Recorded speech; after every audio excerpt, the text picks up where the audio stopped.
Hello and welcome back. I'm Shayna Cersei. I'm so excited to paint with you today. Thanks for joining me once again on this channel. As you can see, 'tis the season. It is time to start getting ready for the holiday season. I know it's still a little bit early, but if you're going to be making your own holiday cards, you do have to get started sooner rather than later. So I'm going to show you how to make 3 easy, very simple cards combining watercolor and a rubber stamp with ink. So I just picked up these stamps from my local craft store, Michael's in our area, and you can definitely get some online. I'll link some different ones online. It won't be these same ones because I got them locally. But you can get all varieties of different sayings that you would like to put on a holiday card, and you just need the stamps and an ink pad, and you can use the stamps over and over and over again.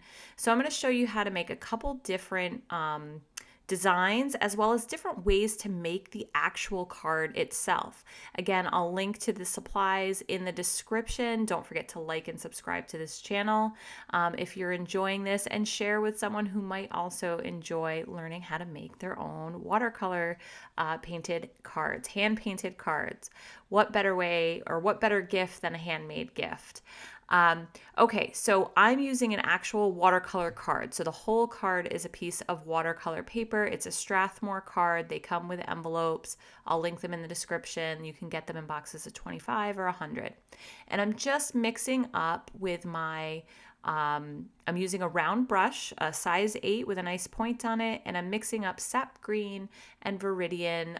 These are core colors, and actually the Viridian is a Cotman color and the sap green is a core color. And I'm going to be just putting some very loose trees along this blue taped line. Now you can see I have the blue painter's tape down, and what that's doing is that's masking out that area. So my card is going to have the greeting or the saying in that taped masked out area. So I just put the tape over it, and I'm going to paint completely over and around that. So I'm just putting in my first line of trees. So these are going to be the trees kind of further away. I want them to be very loose and very light in color. I'm bringing it down underneath the tape line, you can see there. So all the way from the top to the bottom. They're just pointy on top. I'm using the tip of my brush, kind of using it all in the same direction, and using lots of paint and very watered down, so it's very light. I want these to dry lighter, and then I'm going to put another layer on top that's going to be darker and more defined to give it a little bit of definition. So I am going to have to let this first layer dry. I'm going to use a little bit of this blue. This is a cobalt blue color, just down along the ground line to kind of give a little shadow and give us a little depth there coming out from the tree line. Holiday cards are so fun to do, especially because you can make each one very unique and individual. Even if you're doing the same pattern or same design on each of them, each will be unique and distinct every time. So it's just a great way to put your own personal spin on creating something that you're going to give to friends and loved ones. So you can see I did use my heat tool to dry my first layer, and now I'm mixing up my color for my second layer, which is going to be a much more saturated and rich color to put on the foreground for my next line of trees.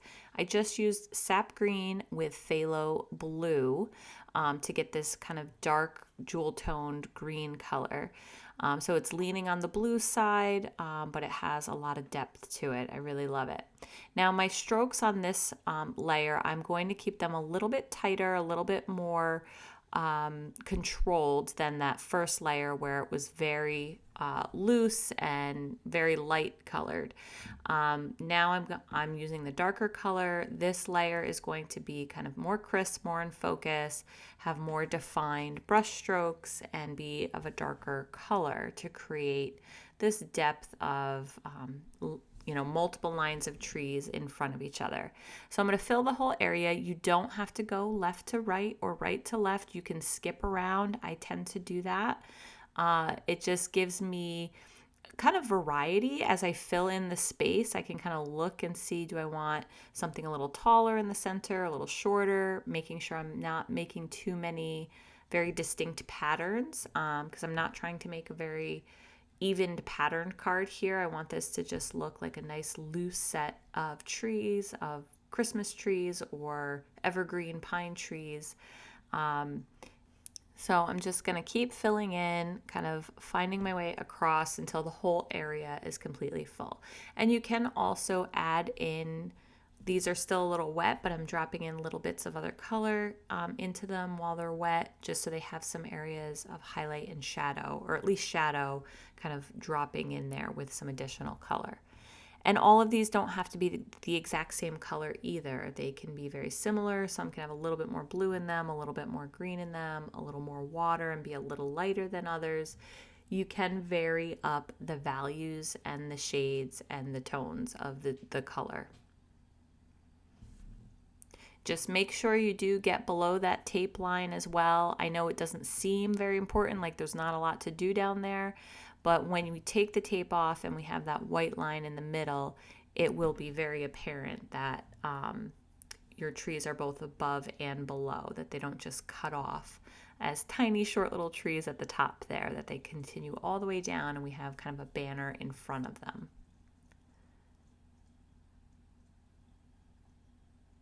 I don't think I mentioned this before, but I'm using my size 8 silver black velvet brush, and I'm going to use that for all of these. Getting yourself one really good round brush is highly recommended. Even if you spend, just a little bit of extra money on one really good brush, I would recommend a round with a really good tip on it. Silver black velvets are great. And you're going to find that you're going to gravitate towards it for a lot of what you do. Great, well-made, slightly more expensive. These aren't, break the bank Kolinsky type brushes expensive, but they're slightly more expensive than the cheap brushes.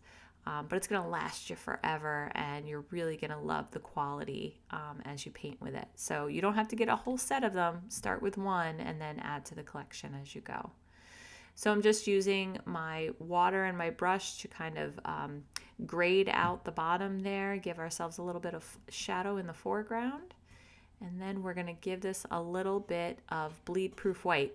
Before you put the bleed-proof white on, we're going to just dash a little bit of this on for some snow effect, but you do want to make sure that that layer, the second layer you put on, is dry. So I'm going to hit that with my heat tool as well.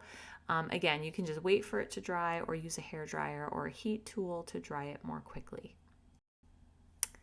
So now that it's dry, I have my bleed-proof white. I've loaded up my brush and it's loose enough that it will splatter, and I'm just going to start to splatter and sprinkle some dots, white beaded dots all over that are going to simulate snow. And that will give it just another little pop of white or color. As I take the tape off, we'll see our reveal. We have that beautiful kind of center ribbon area, and it's nice and crisp because we used our tape. And now I'm going to prepare my stamp. So I just have this ink pad. It's an Archival Pigment ink pad Collections, which is a brand from Michaels. It was a couple bucks, and then I'm going to rock my stamp back and forth to make sure I get the whole stamp covered. And then I'm going to very carefully position it, place it, and once it's placed down, I'm going to press on the back really hard, kind of evenly. I'm going to rock it a tiny bit. You don't want to rock it too much because it will kind of give you the border or the edge of the stamp itself. Perfect. So it's nice and centered and lined up, and a very sweet, merry, and bright card here in this very simple evergreen forest tree outline. I love this. It looks very simple and vintage. And it's just a delight. So let's get to our next card, number 2. All right, so card number 2, we're going to be doing this Be Joyful saying with the half wreath here. So you can put any saying you want in the middle if you buy your own stamps or do hand lettering. But I'm going to show you how to do this kind of half wreath from the side, or this kind of crescent shape. And this is going to be on just a piece of watercolor paper that then you're going to affix to a craft card or a blank card that could be any color you want. The colors I'm going to be using are cobalt blue as well as some Payne's gray to make this lovely navy color. Now it looks really dark in the palette right now, and I'm going to show you. This is the color when it comes right out of the palette. We are going to use that for the dark blueberries, but when I add a lot of water to it, it's this lovely slate kind of gray blue, light blue color. So I'm going to be using those, and then this lovely yellow, which is actually raw sienna. So it gives kind of a yellow gold vibe, and I love the color combination with the blue and the yellow. This is just a really calm and pleasing palette, but still very wintry in spirit, with the dark blueberries and the gold colored berries on the wreath. All right, so let's get rid of our craft card. We don't need that right now. I am going to find a round object in relatively the size I want. My blue tape roll comes in handy for this often. You can trace on the outside of your round object or on the inside if it's a tape roll. I'm going to choose the outside, a little bit wider angle. And you can see here I've just put in kind of a crescent or half moon letter C shape circle, and this is going to be my guideline. So I am going to paint on both sides of it, the interior and the exterior of this guideline.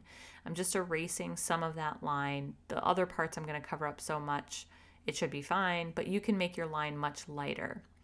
And this is just a combination of long leaves, really. It's just a whole bunch of long leaves around the edge. So I'm going to show you here the shape of the leaves. So it's got thin little stem, and then you just apply a little pressure with your brush to make this little kind of elongated teardrop shape. And you're going to do them in kind of clusters, and then around them put these thin little twigs or branches to kind of create the shape around.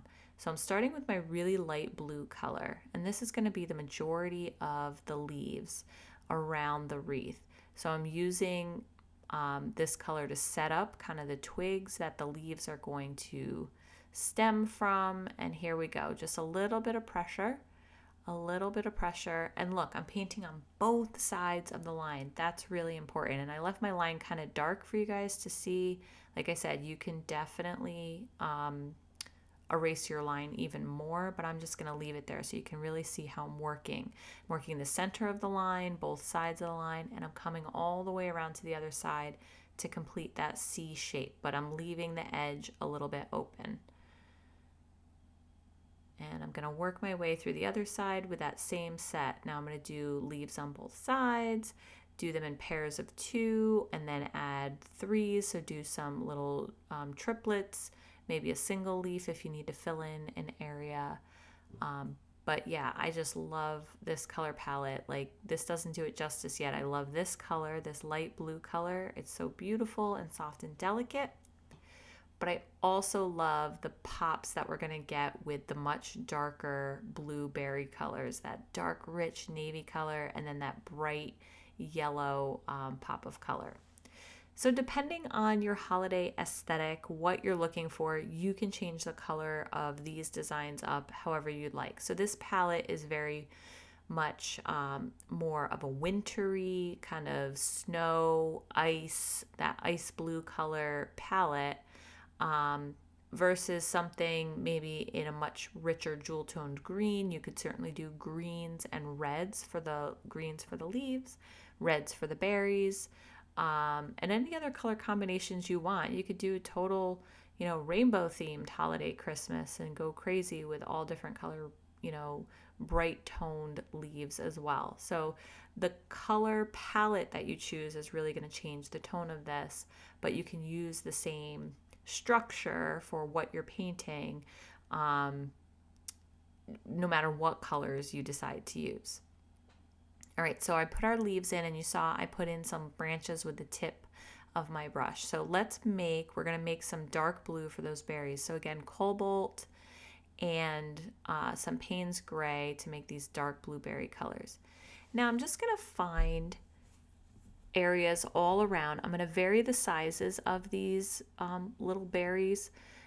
Some of them are going to be smaller, some of them are going to be in pairs or by the threes, they'll be in sets of three. You could even put fours and fives in if you want to in clusters. But I am going to vary the size of them. Some of them will be smaller and some will be larger. I do try to leave in some of them a little bit of a white dot to give it a little bit of a highlight. You don't have to do that. You can always go back later on also with bleed proof white and add in a highlight. And then at the end of the day, I do want to connect these in some way. So I'm going to use this same color to bring down some subtle stems to kind of connect these either into the center leaf structure, so you can see that the branch maybe gets, or the little twig that attaches it, gets tucked behind the leaves, or connects to another berry. And you'll see as I find my way back across those after I put in my yellow ones. So the yellow ones are great because they're really starting to give this some pop of color, and it's very contrasty. So the complete opposite of blue, or the complementary color of blue, is orange. So yellow isn't quite a full complement to orange, but they look great together. They contrast with each other really well. This is a very warm yellow, so it's kind of on its way to orange, or it's leaning towards orange. So these look just really nice together. I love this color combination of blues and yellows, especially when it's like navies, gray, blues, and yellows. They're really, it'd be very different if it was a, turquoisey blue and yellow, a much different feel, but I love this feel. All right, so berries are done. Let's go in and find some places to connect them to the center just with the tip of my brush. You don't have to stress about this too much. Just make sure the connections are all going in the right direction. So on the one side, they all have to be going towards the top of the wreath, or the opening of the wreath, not the base. So the berry's stem should always be moving back towards the base, I guess. Now I'm going to go in, connect those dark blue ones that I didn't connect before. And I'm going to add in some darker, more contrasty twigs and stems in there. I think it's just going to give it some richness and a fullness to the design. So you can see this is a super simple design. You can practice those leaves on a scrap piece of paper before you start to put them into this structure. So it's just leaves and dots for berries, and then twigs with the tip of your brush. Super, super simple, but it looks very elegant and lovely when it all comes together. And again, those color combinations are really going to set the tone for this particular piece. So I'm going to finish these up, these contrasty colors, and then we're going to get our stamp out for Be Blessed. All right, I think we're ready for our Be Blessed. Same process as the first one. I'm just going to make sure I get ink all over that entire piece. Now you can arrange your piece in any direction you want. You can have your C on one side or the other, up and down. It's up to you. I'm going to do it to the right. Put my Be Blessed right in the middle. Oop, there we go. Oh, I had a little bit of a double stamp there. You saw that one side lifted up. It happens sometimes when you're stamping. Just try to be careful. And sometimes when it happens, it looks fine. These are kind of that rustic look and feel. It almost adds to the design a little bit. And then this will go on the brown craft paper card, and I'll affix it with some roll-on glue. What is it called? I don't know. It's like one of those little whiteout things, but it's, yeah, here it is, my Tombow permanent tape. It's like a tape, they have a name, not a tape dispenser, but you know. But you're going to put that tape all around the edges of the card itself and the watercolor paper, and even in the middle, and then you're just going to affix it and press it down to make it kind of a permanent thing. These little tape dispensers, they come in all different brands, and they have permanent, semi-permanent, repositionable, different tapes. So go at it. I'll put the one that I use in the description, and but you can find them kind of anywhere. So number 3, let's move on to number 3. We're almost there, and we're doing so well. So number 3, we're going to put Merry Christmas in, and I am blocking out the bottom of this card. So I just wanted to make sure that my stamp fit in the space, and actually it's a little small. So I think I'm going to make it just a little bit bigger. So let's move our tape up. The hardest part of this one is getting the tape straight because you can't see the actual bottom of the card. You have to kind of judge it through the tape area. So I'm just going to take my time and really line it up, because if it's not straight, you will know when you pull the tape off. So we're going to be painting above this line, and this bottom part will be blocked out, and that's where we'll put our stamped Merry Christmas. Now, I guess you could stamp your card first and put the saying on first and then cover it or paint around it or over it for various designs if you wanted as well. Just making sure you have a permanent archival ink versus like a water-based ink that if you paint over it, it will run. So just be careful about that. So I'm just going to ink mine afterwards. But if you try it beforehand, let me know how it goes. All right, so for this color palette, I'm going to be using a lot of different shaped leaves, and everything is going to be kind of going up and away from that bottom line there. The first thing I'm going to put on are these kind of very light, and I'm using the raw sienna and a little bit of magenta, quinacridone magenta, and a lot of water to make these really light beige color. They're going to be like cotton, like almost like cotton ball, or I don't know what they're called, but these puffy little flowers, and they're going to have a stem, and they're going to be great fillers for this. They're going to set a nice base. They're just roundish, puffy. There's no like exact way to paint these, making them a little darker in spots, especially towards the bottom. And then we're going to add a stem on the bottom. So you can see I'm adding a little bit more color right on the bottom while they're still wet. And that's going to give it a little bit of a pop there. And now I'm using just raw umber. So it's a dark brown color, raw umber, to add in stems for these. So almost like twig-like stems. And I'm going to throw in a couple of twigs that aren't even attached to these, that just kind of go off into nothing. And this is our first step or first element that we're going to include. Now, as we're doing this, yes, you are going to have to wait for elements to dry before you move on to the next one. So I'm going to mix up some color for my next one, and then we're going to be adding in leaves. Go ahead and grab that hand dryer tool or blow dryer if you want to speed up the process. I'm going to do that here. It just needs a little zap to get it dry so that when you put on the next layer, they're not going to run into each other.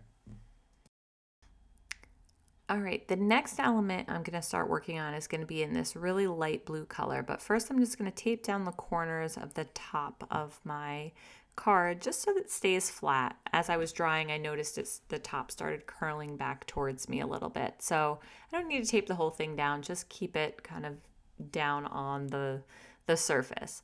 So I'm going to use this really light blue color that was again from our last one. Our cobalt blue and some Payne's gray with a lot of water. And I'm going to make a central stem set of leaves. So it's going to have a central stem and then small little leaves coming off of it. And they are going to be parallel to each other. So you can zigzag leaves, you can make them parallel to each other. But I'm using this really light, subtle blue color, and I'm going to just put a few of this leaf element in a few different spots. A lot of times this is all, when you're doing this, each one is going to be different because you're really just filling in different spots with the same type of greenery. So I can use these same, I think I use 4 different types of leaves here and berries, but combining them differently and changing up the colors subtly can make and transform the whole look and feel of the card.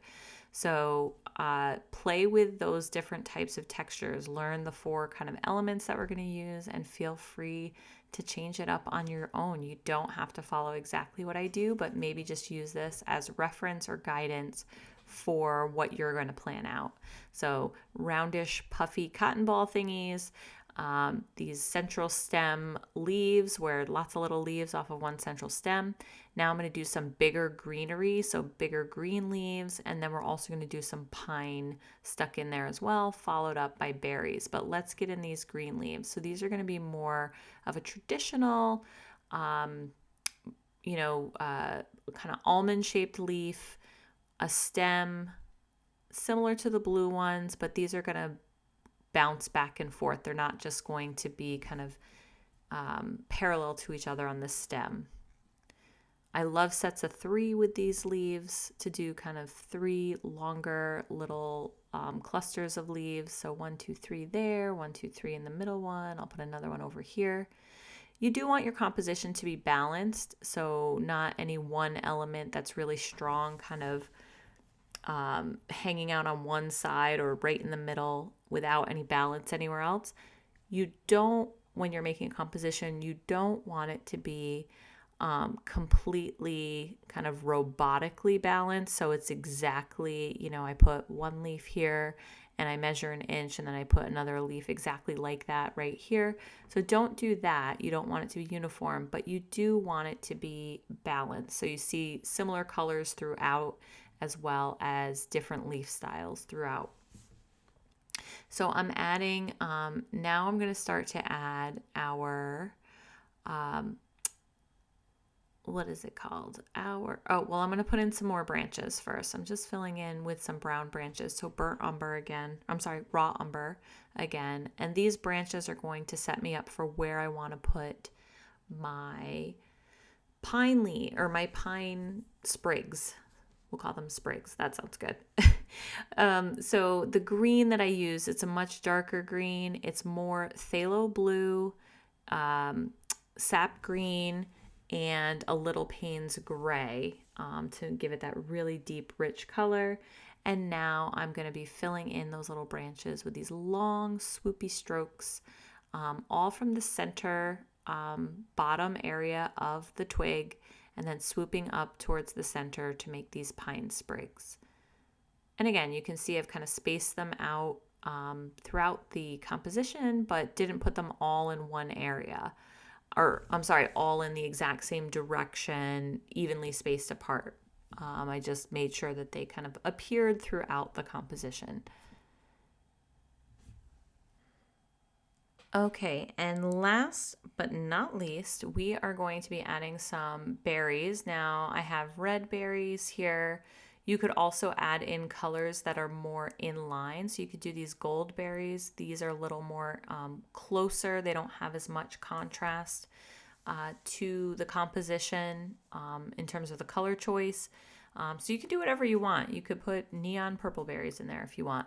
But I'm going to do the red ones. I did the 3 kind of next to it. I wanted to see what they would look like. And I think I want the contrast. I want that pop of color.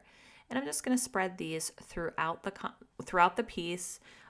This is definitely the more complicated, the more steps than the other 2 cards. There's more elements to it, but they're all very, very simple elements that all come together in this lovely kind of lush bouquet of greenery and berries that create this, kind of very festive holiday, almost mantle-like decoration that you've put together. So same thing with these berries, leaving some little white dots in a few of them to leave reflections, and then you can connect them into the greenery with a little stem. I'm just going to use a little bit of Van Dyke brown. I think I'm using a lighter brown instead of the raw umber to connect these, but you could definitely stick with the raw umber or whatever brown you already started with. The only difference is one is a redder brown, one is a darker, kind of more purpley brown, which is fine. I'm happy with either of them in this particular piece. And we're just about done, getting ready to take off our tape after we finish our last few little berries, throw in a few more twigs. Don't be afraid to overlap in a composition like this. Don't try to make everything perfectly like next to each other. Just paint right over the thing you already painted if it's just going to overlap a little. Let's give it a quick dry, and then we're going to take off the tape and add our stamp. Here we go. Let's pop off our tape and get ready to add our stamp. I'm using Merry Christmas as the greeting on this one, but you can put anything you want down there. Happy holidays, season's greetings, 'tis the season, holly jolly. You know, there's a ton of stamps out there and all different greetings and sayings and different sizes and kind of structures. These are nice. I like them because they're horizontal stamps. So center it up, press it down, give it a nice hard press, a tiny little rock, and then pick it right up, and then we have a beautiful Merry Christmas card. And again, this will be a piece of watercolor paper that I affix to a craft card, or whether it's craft brown or another colored card, where that first Merry and Bright card is a folded watercolor card. So both ways are great ways to make your very own cards for your friends and family. So thank you so much for joining me for these 3 simple Christmas holiday cards. Feel free to change up your color schemes, use these designs and patterns, but make them your own. Don't forget to check out the description for the links to all different supplies that you can use to create this lovely little trio here. As always, it's a pleasure painting with you. Don't forget to check out my studio crew if you'd like a little bit more. That is a monthly subscription, and check out the description for my website and links to all of the supplies and materials for this. Happy painting, everyone, and 'tis the season. I can't wait to do a few more of these holiday cards with you.